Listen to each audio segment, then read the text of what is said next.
દિવસના કેન્દ્ર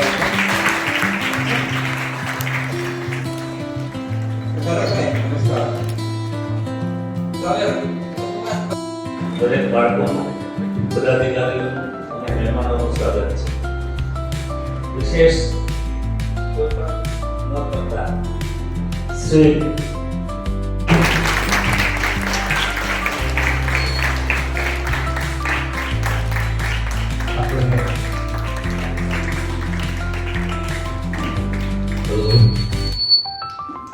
દીપ પ્રાગટ્યનું આપણું સુંદર મજાનું એક હિન્દુ સંસ્કૃતિમાં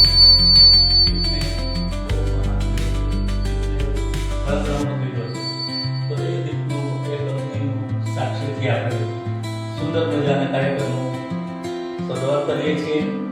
મહાનુભાવો અને એમની જે પ્રેરણા છે તમને મળે એવા સુખદ અવસર માટે, એવા સુખદ આશય માટે દીપ પ્રાગટ્ય કરીએ અને આ સેમિનાર ગુજરાતનું કાર્ય બાળકો તાલી તો ચાલુ રહી છે.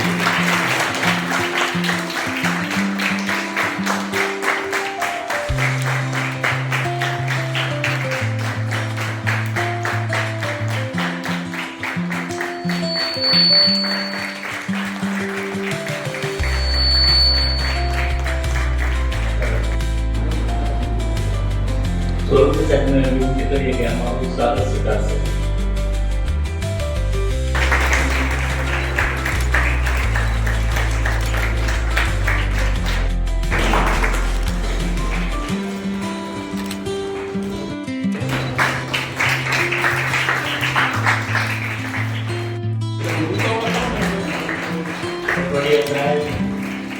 અને પ્રોફેસર મુરલીયા સાહેબ વિનંતી કરીએ કે અમારું સ્વાગત સ્વીકારશે.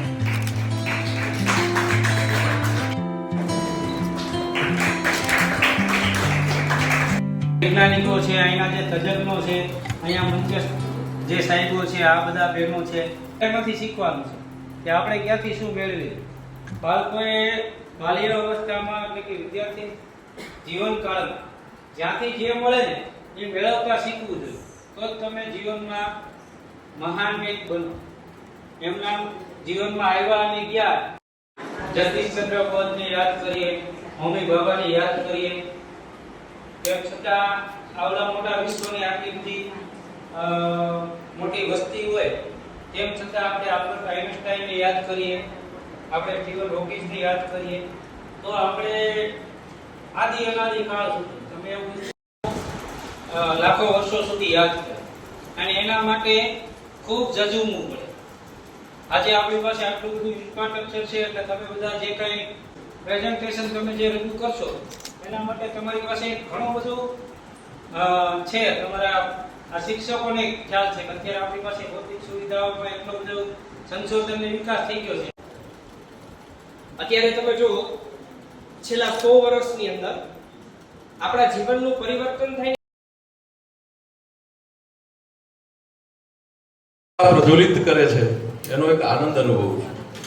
વિજ્ઞાન અને ટેકનોલોજીના વિષયમાં, વિજ્ઞાન અને ટેકનોલોજીના ક્ષેત્રમાં science and technology, department of science and technology, government of Gujarat દ્વારા આખા સ્ટેટમાં આ કાર્યક્રમ આજે ચાલી રહ્યો છે. અને એના ભાગ સ્વરૂપે આપ બધાનું જિલ્લા લોક વિજ્ઞાન કેન્દ્ર, બાલ ભવન અને બાલ સંગ્રહાલય વતી આપ બધાનું સ્વાગત કરું છું. જ્યારે આ કેમ્પસમાં આવે છે, કલા, સંસ્કૃતિ, જ્ઞાન અને વિજ્ઞાન એક જ કેમ્પસમાં પ્રાપ્ત થતું ગુજરાતમાં એકમાત્ર સેન્ટર છે.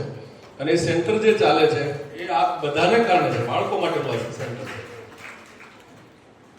નિમિત્ત છીએ આપ બધાની આ સંસ્થા છે ને આપ જ્યારે જ્યારે કાર્યક્રમો યોજાણા છે ત્યારે અહીંયા ઉપસ્થિત રહ્યા છો એ બદલ હું ઋણ પણ સ્વીકાર કરું છું.